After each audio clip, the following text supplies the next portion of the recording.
श्री गणेशाय नमः। एक बार गणेश जी ने पृथ्वी के मनुष्यों की परीक्षा लेने का विचार किया। वे अपना रूप बदलकर पृथ्वी पर भ्रमण करने लगे। उन्होंने एक बालक का रूप बना लिया। एक हाथ में एक चम्मच में दूध लिया और दूसरे हाथ में एक चुटकी चावल ले लिए और गली गली घूमने लगे। साथ ही साथ आवाज़ लगाते चल रहे थे, कोई मेरे लिए खीर बना दो, कोई मेरे लिए खीर बना दो। कोई भी उन पर ध्यान नहीं दे रहा था, बल्कि लोग उन पर हंस रहे थे। वे लगातार एक गांव के बाद दूसरे गांव इसी तरह चक्कर लगाते हुए पुकारते रहे, पर कोई खीर बनाने के लिए तैयार नहीं था। सुबह से शाम हो गई, गणेश जी लगातार घूमते रहे। एक बुढ़िया थी, शाम के वक्त अपनी झोंपड़ी के बाहर बैठी हुई थी। तभी गणेश जी वहां से पुकारते हुए निकले कि कोई मेरे लिए खीर बना दो, कोई मेरी खीर बना दो। बुढ़िया बहुत कोमल हृदय वाली स्त्री थी। उसने कहा, बेटा मैं तेरी खीर बना देती हूँ। गणेश जी ने कहा, माई मैं अपने घर में से दूध और चावल लेने के लिए बर्तन लाऊं।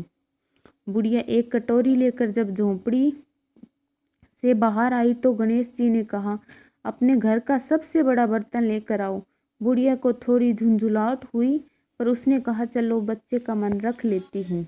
और अंदर जाकर वह अपने घर में सबसे बड़ा पतीला लेकर बाहर आई। गणेश जी ने चम्मच में से दूध पतीले में उड़ेलना शुरू किया। तब बुढ़िया के आश्चर्य की सीमा न रही। तब उसने देखा, दूध से पूरा पतीला भर गया है। एक के बाद एक वह बर्तन झोंपड़ी से बाहर लाती गई और उसने गणेश जी दूध भरते चले गए।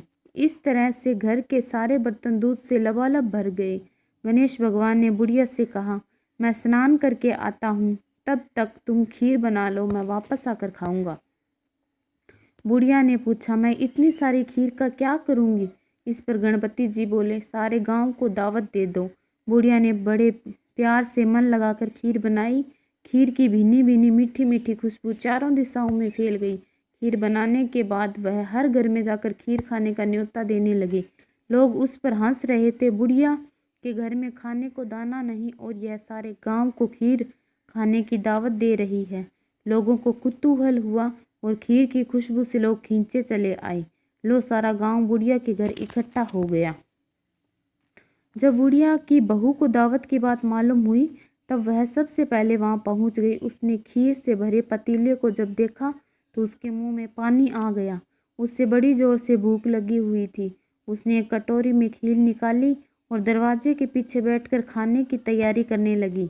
इसी बीच एक छींटा गिर गया और गणपति जी को भोग लग गया और वे प्रसन्न हुए। अब पूरे गांव को खाने की दावत देकर बुढ़िया वापस अपने घर आई तो उसने देखा बालक वापस आ गया था।